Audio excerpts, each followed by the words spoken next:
Good afternoon, everyone. I'm Olivia Holaus, and thank you for joining us on another lunch break with Boca Magazine. We are joined by special guest Jody Hammer, the founder of Educate for Success.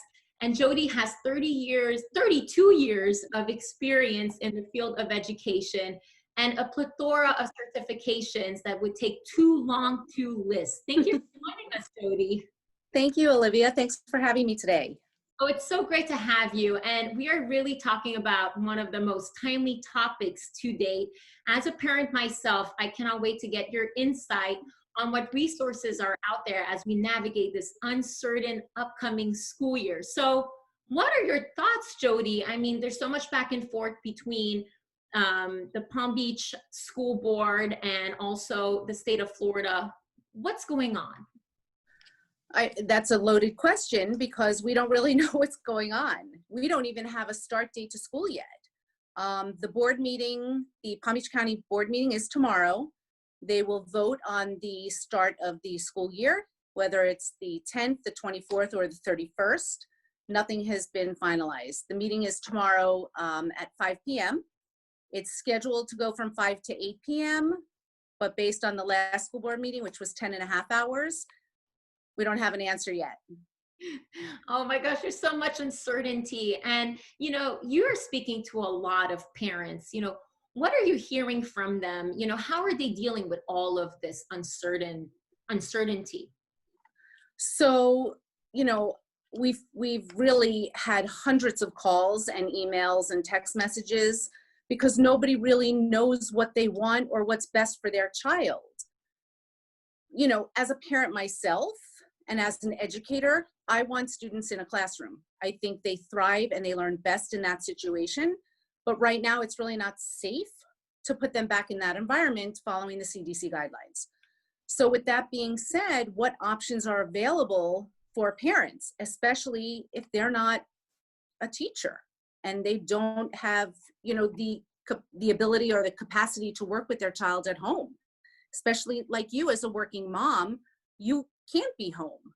So, what is out there for these students? So some of the schools are saying they want to go back with a hybrid. Some are saying they want to go back, full time and giving the parents the options. And then, of course, you have formulating these small little pods of students and getting teachers to come and work with their child, whether it be virtually or, as a homeschool situation. Well, personally for me, I have a 5-year-old and distance learning was not ideal. Do you think that the distance learning methods now are better than what they were a few months ago? So, when you look at the Palm Beach County school system, there's over 170,000 children in the school system. So you really have to make it so all of those children would have access to being online. That comes into play with the Chromebooks, and are there enough available? And they ordered new ones, but they're not here yet. And are the teachers all trained and ready to go remotely? The teachers have not been back in their classrooms since March 17th or whatever day, right before spring break.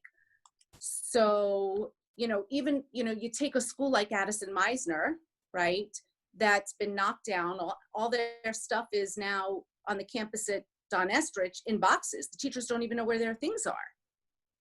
So there's a lot of, uncertainty. Uncertainty is definitely the key word right now. And just a confusion, I think, for a lot of parents as to what is the best thing to do. So tell us more about Educate for Success and what kind of solutions you have in place for students from pre-K to grade 12. So basically, Educate for Success started in 2008. I had an idea just to kind of start a little tutoring business. I had already started a tutoring program years prior to that at American Heritage when I was the principal there, and I started the tutoring program. So I figured I could do that because I was getting overloaded with referrals. Fast forward, I have over 50 teachers on my roster. And so what we do is we offer private tutoring, which is one-on-one, and the teachers will either support the student in what they're learning, or we will remediate. So a lot of our teachers have extra certifications in reading and other areas of certification where we can support a child who's behind. For example, a child on an IEP or a child who gets accommodations through the schools. Now what we're offering is we're formulating small pods that we're calling them, groups of 4 to 6 students, and putting in a certified teacher. The options are to either work with the child with their online program, making sure they log in, making sure that they turn in their assignments. And during those in-between little breaks, right, because the child can't be online for 8 hours straight, the teacher will then supplement the program. For example, if you have, a child who's learning fractions and the child is struggling, the teacher that's there in this pod will bring out fraction stacks or a fraction pie puzzle and work with them. So it's really more multisensory and really more socially and emotionally integrated with the children. The other option is to really just kind of do a homeschool program where the parents actually withdraw the student from the public school and they homeschool. We will put a teacher in. We will do the entire curriculum following this Palm Beach State, the Florida State standards, and we will actually write the curriculum for that. So there are a lot of options, which is really good to know. I personally am completely undecided yet as to what to do with my son. So it's really great to know that there are alternatives out there, and Educate for Success is providing those. So, walk us through a day at Educate for Success. Let's say my child, a kindergartner, what would a day for him look like? You're talking now pre-COVID or during this time? Like right now. So let's say, for argument's sake, you choose the homeschooling option, right? You have a choice. You can do 20 hours a week, 25 hours a week, or 30 hours a week. And then the pricing is based on how many hours and how many students are in your pod. So obviously the price goes down when you have more students in your pod. We are really going to follow a traditional, quote unquote, traditional school day where the children get up, they have their breakfast, and they meet with their teacher. And they do, kindergarten is, small group, welcome, and just kind of following the whole curriculum. But with the homeschooling situation, it's a lot more involved because we actually have a teacher working with our students, teaching them in person, obviously making sure we have all of the CDC guidelines in place with masks and sanitizers and gloves. You can't see behind me, but I have a big plexiglass that I use in my office with my students. So we're prepared. We're ready to go. When you look at a school system like Palm Beach, they're not ready. They're not ready. So there's a lot to really take into account. So with the children that we're working with in a homeschool situation, they'll stop and they'll have their snack, but it's socialization. And these children, especially like your son, he needs that socialization. When you look at a child who's 5, 6, 7 years old, they learn through play. They learn by facial expressions. They learn through interacting and turn taking. So it's really, really important that they get some sort of socialization. If not during the school day, they have to get it somewhere after. So that's why we came up with this pod idea to try to, put these kids together. Well, I love it. And, your program is not only offering, academic solutions, but also after school activities. Can you tell us more about that? So basically we are partnering with Atlas Rental. They're a big event company.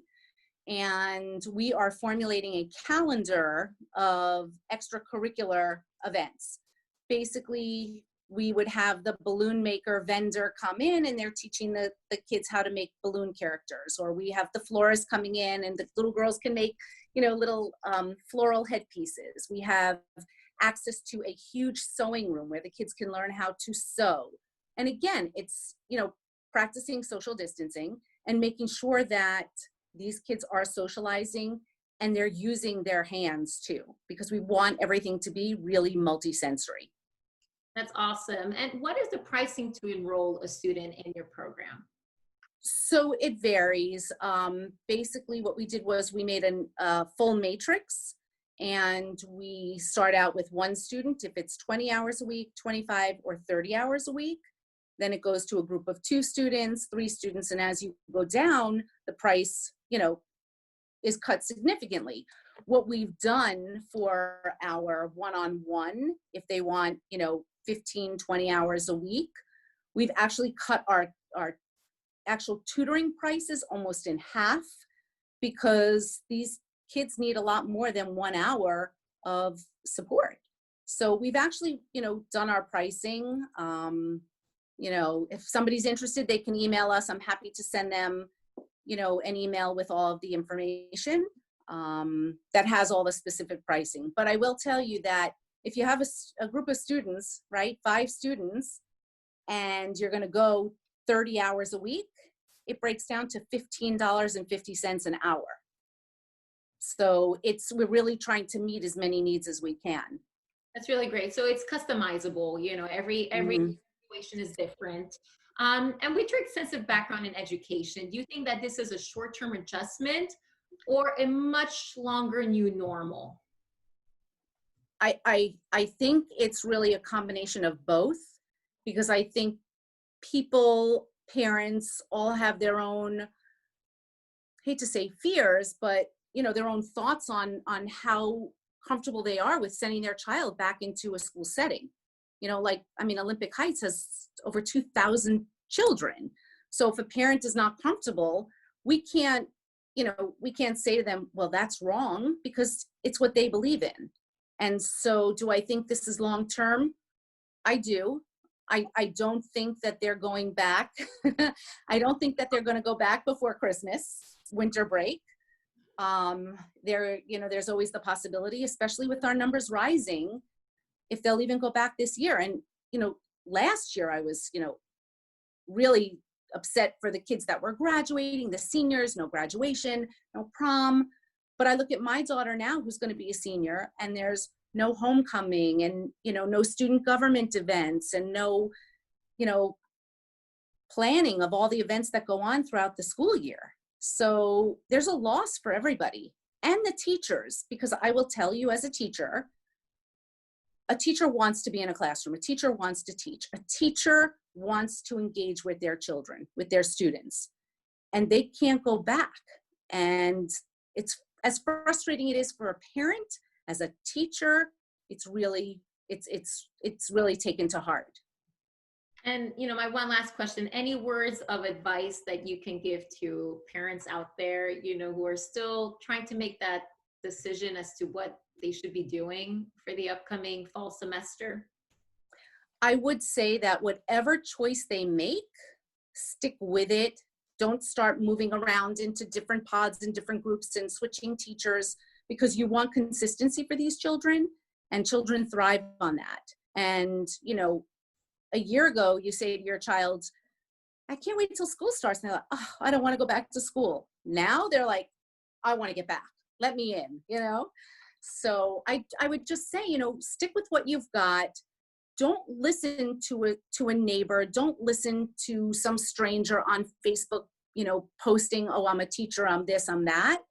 You really have to have a comfort with what in your heart is right for your child.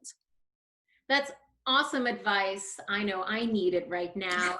I also have to say, a big shout out to all the teachers out there, because after the last 2 months of distance learning, my appreciation for teachers has always been there, but it went up. It's just unbelievable, all the amazing work that teachers do with our kids. So thank you so much, Jody, for joining us. Thank you for having me. And, we really appreciate your insight. And also thank you to our viewers for tuning in for another Lunch Break with Boca Magazine. And until next time, stay well and healthy. Thank you. Thanks, Olivia. Jody.